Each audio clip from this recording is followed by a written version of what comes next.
معالي السيد وزير الشؤون الخارجية لجمهورية زامبيا،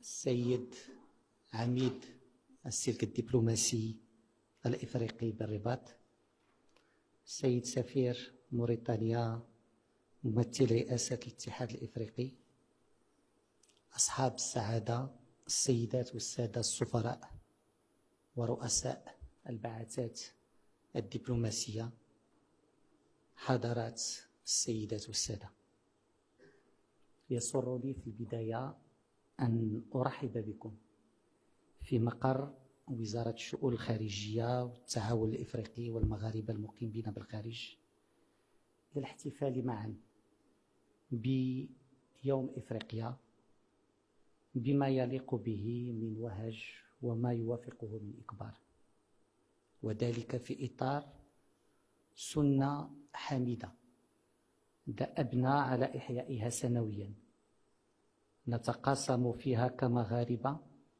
دلالات ورمزيات مشتركة مع 1,400,000,000 مواطن ومواطنة من القارة الإفريقية. أنا سعيد اليوم أن أرحب بشكل خاص بأخي وزميلي مولامبو هايبي، وزير الشؤون الخارجية بالنيابة لجمهورية زامبيا الصديقة، الذي يقوم بزيارة عمل للمغرب. معالي الوزير، مرحبا بك.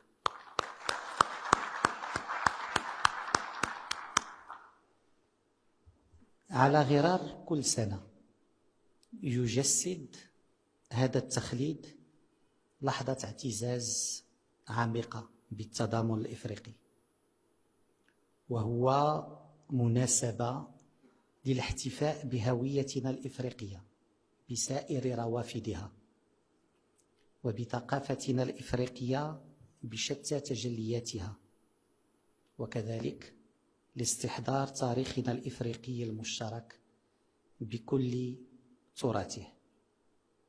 وإذا كان التاريخ القديم يحفل بصور كثيرة سياسية واقتصادية وروحية لعلاقات السلاطين المغاربة بإفريقيا، فإن التاريخ الحديث لا يقل غنى بمحطات برهن فيها ملوك المغرب منذ الاستقلال على تشبثهم بالقارة الأم وغيرتهم على استقلالها ودعمهم لحركات التحرر الحق بها وتعبئتهم من أجل اندماجها ووحدتها. وهو ما أكد عليه جلالة الملك محمد السادس أمام القمة الإفريقية بكيغالي في 2016، حيث قال جلالته: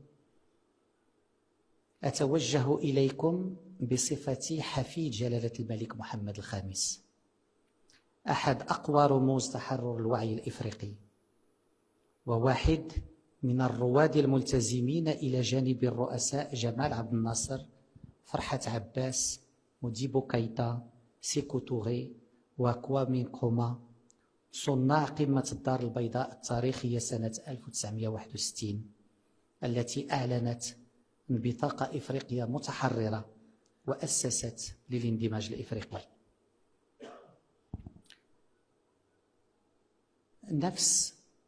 على نفس الضرب صار جلالة الملك الحسن الثاني رحمه الله، الذي كان من رواد الاندماج الإفريقي وأحد المؤسسين لمنظمة الوحدة الإفريقية. واليوم وبنفس المنطق وبنفس الفكر يسير جلالة الملك محمد السادس على نفس النهج لتأكيد حضور إفريقيا في الأجندة السياسية المغربية. جلالة الملك محمد السادس الذي ساهم وبشكل كبير في أولا عودة المغرب إلى أسرته الإفريقية، وثانيا إلى وضع إفريقيا في صلب السياسة الخارجية المغربية. فمن منطلق هذه العلاقة المتجذرة بين المملكة المغربية والقارة الإفريقية، من منطلق كذلك هذا الاحتفال اليوم والذي أردناه كاحتفال حول التربية والتعليم كأساسين لاندماج إفريقيا ولتطور إفريقيا. وإذا سمحت لي في هذه الكلمة سأحاول أن ألمس هذين الجانبين، العلاقة القوية بين المملكة المغربية وإفريقيا من جهة من منطلق السياسة الإفريقية لجلالة الملك، ومن جهة أخرى دور التربية كأساس وكرافعة لتحقيق التنمية في إفريقيا. بالنظر إلى حضور شخصيات أجنبية وغيرها غادي تسمحوا لي غادي نقلب إلى اللغة الفرنسية. Excellences, Mesdames et Messieurs, beaucoup observent l'action soutenue du Maroc en Afrique, parfois avec admiration, d'autres fois avec jalousie, mais toujours avec intérêt. Que représente l'Afrique pour le Maroc? Comment se décline la politique africaine du royaume? Quel ressort anime cette politique? La vision royale de la politique africaine du Maroc répond à toutes ces interrogations.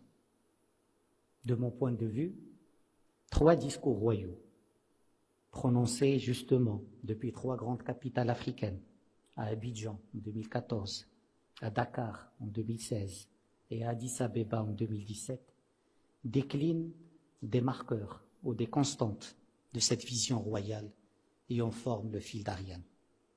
Permettez-moi de partager avec vous très brièvement ces constantes et ces marqueurs.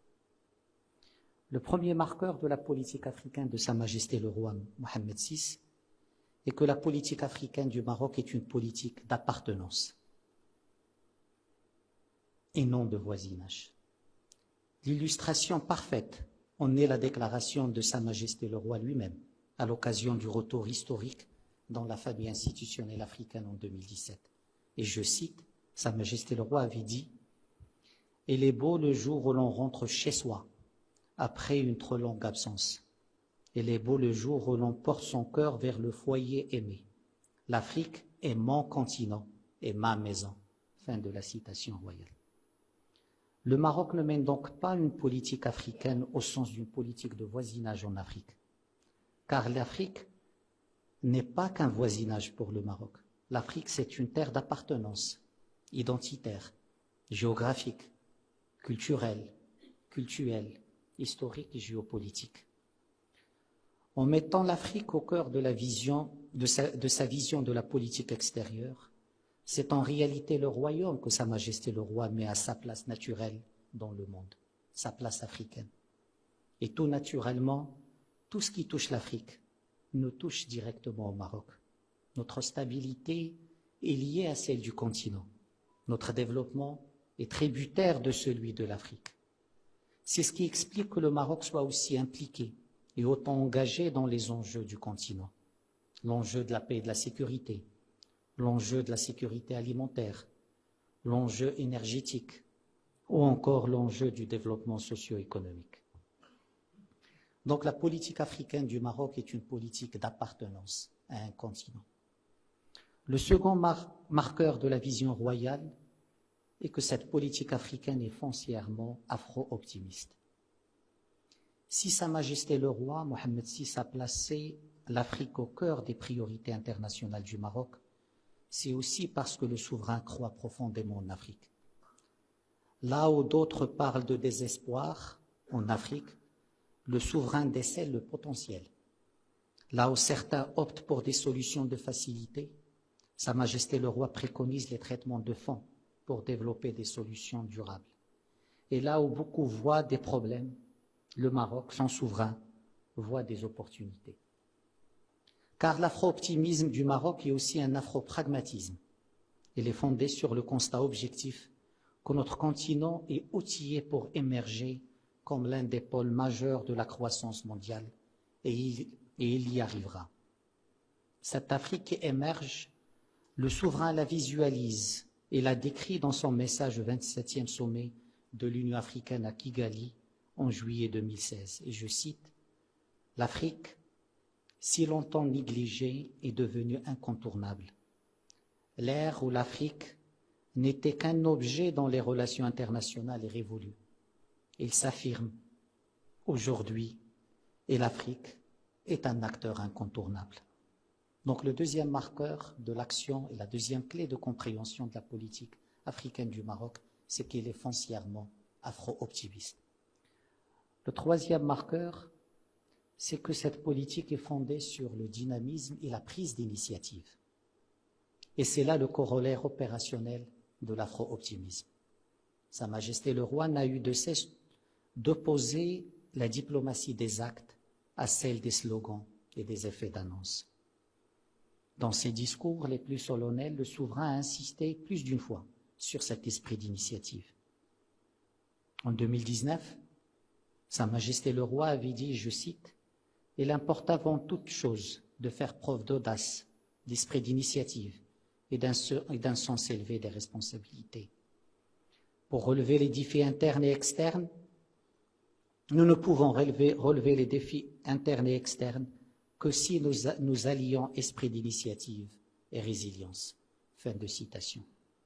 Ceci est très révélateur de l'esprit de Sa Majesté le Roi, que Sa Majesté le Roi tient à imprimer à la diplomatie marocaine, particulièrement en Afrique. Une diplomatie d'action, une diplomatie d'impulsion pour répondre aux enjeux du continent de manière collective. Une diplomatie où l'initiative n'est pas du bogisme, mais du militantisme au service d'une vision. Tout au long de son règne, Sa Majesté le Roi a répondu à différents enjeux du continent par autant d'initiatives. À l'enjeu de l'aide publique au développement, le souverain a répondu en 2000 par l'annulation de la dette des pays africains les moins avancés et à la levée totale des droits de douane à leurs produits.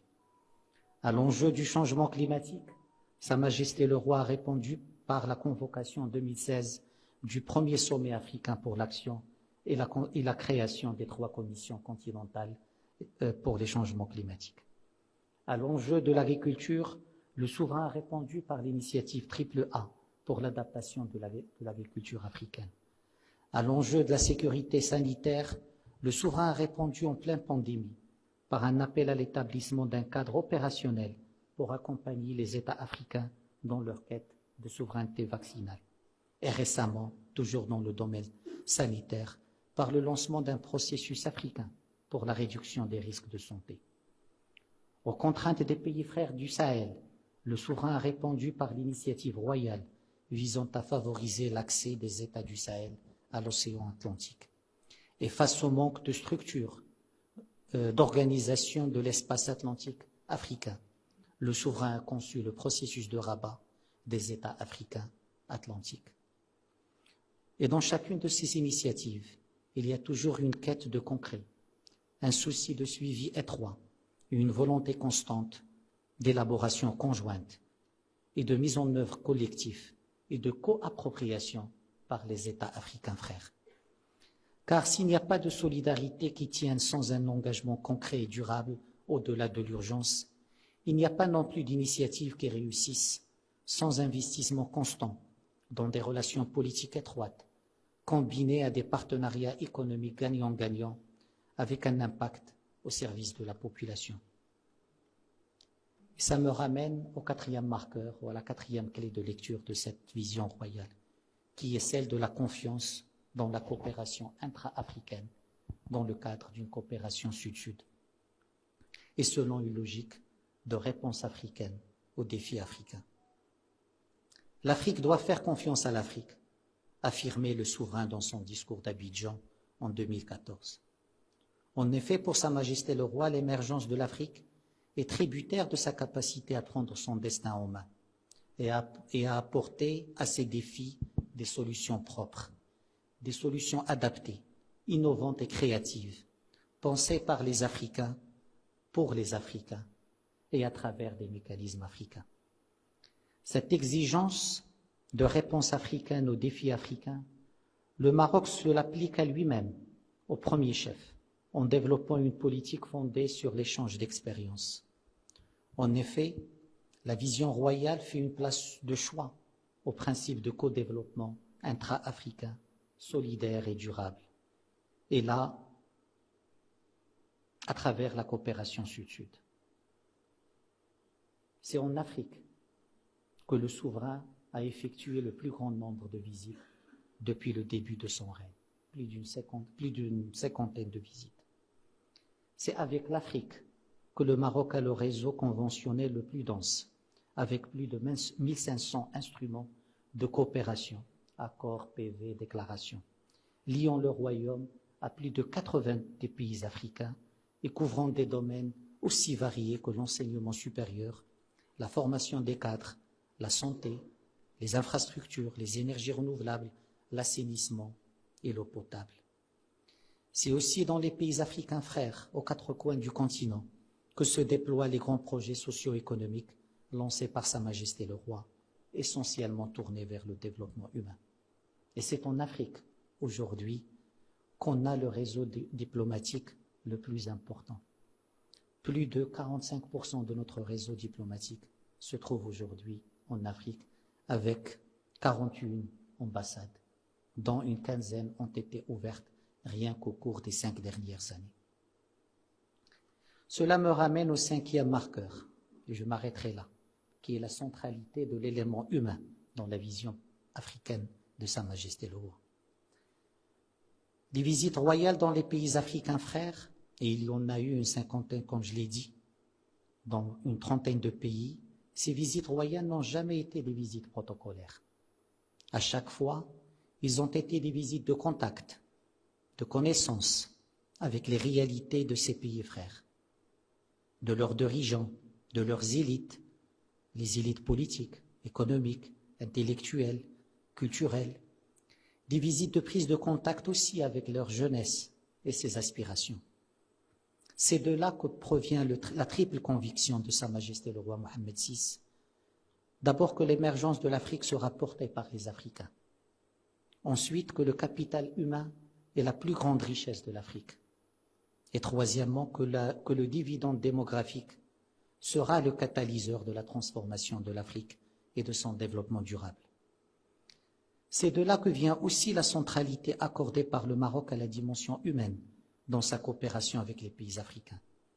Une coopération qui donne la priorité toujours à la mise en place de projets concrets, bénéficiant aux populations dans les secteurs de l'éducation, de la santé, du développement humain et de l'habitat social, pour ne citer que ces secteurs-là. C'est de là que vient enfin l'importance que le Maroc accorde aux diasporas africaines. Et c'est l'occasion ici de rendre hommage à la diaspora africaine au Maroc et à la communauté marocaine établie dans les pays africains frères comme vecteur de rapprochement et garant du lien au sein de la famille africaine. Monsieur le ministre, Excellences, Mesdames et Messieurs, ces 5 marqueurs de la vision africaine de Sa Majesté le Roi Mohammed VI sont parfaitement applicables à la thématique de notre célébration aujourd'hui, qui est celle de l'éducation en Afrique. L'engagement du Maroc sur l'éducation n'est pas qu'un engagement national. Le Royaume souhaite aussi contribuer au développement de l'éducation en Afrique, tout en renforçant les liens de solidarité et d'amitié avec le continent. Ainsi, nous avons mis en place des programmes d'échange favorisant le partage des connaissances et de bonnes pratiques en matière d'éducation. Nous avons investi dans le renforcement des infrastructures éducatives en Afrique. Et surtout, le Maroc s'est équipé pour devenir aujourd'hui une destination de choix pour les étudiants africains, et cela est pour nous un motif de fierté et d'humilité à la fois.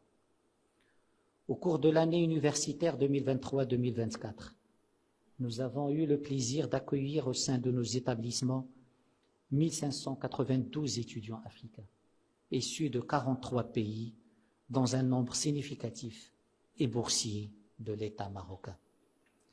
Les étudiants africains sont présents dans toutes les régions du Maroc, y compris dans les villes telles que Laayoune, Dakhla, ou Oujda, ou Tanger, où plusieurs centaines d'entre eux ont trouvé un lieu d'études. Au total, 3000 étudiants originaires de 36 pays africains sont actuellement hébergés dans nos cités universitaires et internats. Ce réseau étendu et diversifié favorise une parfaite intégration des étudiants africains dans le tissu éducatif et social marocain. Ces étudiants sont autant d'ambassadeurs de leur pays au Maroc que le Maroc dans leur pays. Ils portent un enrichissement intellectuel et culturel mutuel et contribuent à la diffusion d'une culture de fraternité qui constitue pour nous la parfaite illustration de la mobilité positive que nous appelons de nos vœux. La coopération dans la formation des diplomates répond à la même logique. Depuis 2014, 240 diplomates africains ont bénéficié du cycle international en diplomatie dispensé par l'Académie marocaine des études diplomatiques et 83 diplomates africains ont bénéficié du cycle de formation initiale. L'Académie marocaine des études diplomatiques déploie aujourd'hui un réseau de 17 mémorandums d'entente avec différents pays africains frères. Le leitmotiv de ces actions est de mobiliser le levier de la coopération intra-africaine au service des générations africaines à venir et les générations actuelles et futures de connaissances et de compétences. معالي السيد الوزير، السيد عميد السلك الدبلوماسي، السيد السفير ممثل رئاسة الاتحاد الإفريقي، أصحاب السعادة السيدات والسادة السفراء ورؤساء البعثات الدبلوماسية. Excellences, Mesdames et Messieurs, pour une nation, pour un continent, il n'y a rien que soit plus fondateur que l'éducation. Elle est le socle sur lequel repose le développement. Elle est cette première pierre sur laquelle nous bâtissons nos sociétés de demain et sans laquelle l'ensemble de la structure menacerait de ruine. فإذا كان العلم يبني البيوت بلا عمد فإن الجهل يهدم بيت العز والكرم. لذا فإن المسؤولية الملقاة على عاتق بلداننا من خلال التعليم هي مسؤولية عظمى لتحفيز بطاق شبيبة فخورة بهويتها الإفريقية متأكدة من ذاتها وواثقة من قدراتها ومعارفها. شبيبة تنظر صوب المستقبل وعينها على غد أفضل لبلدانها وقاراتها. فلطالما أكدنا وعن قناعة تامة على أن التفاؤل الإفريقي لافخو أوبتيميزم لم يكن ولن يكون يوما سذاجة ولا شعارا أجوف، بل هو اعتقاد راسخ والتزام سياسي وعملي وضعه صاحب الجلالة الملك محمد السادس في صلب رؤية جلالته للقارة الإفريقية ومستقبلها، وجعله عقيدة للسياسة الخارجية التي خطها للمملكة المغربية.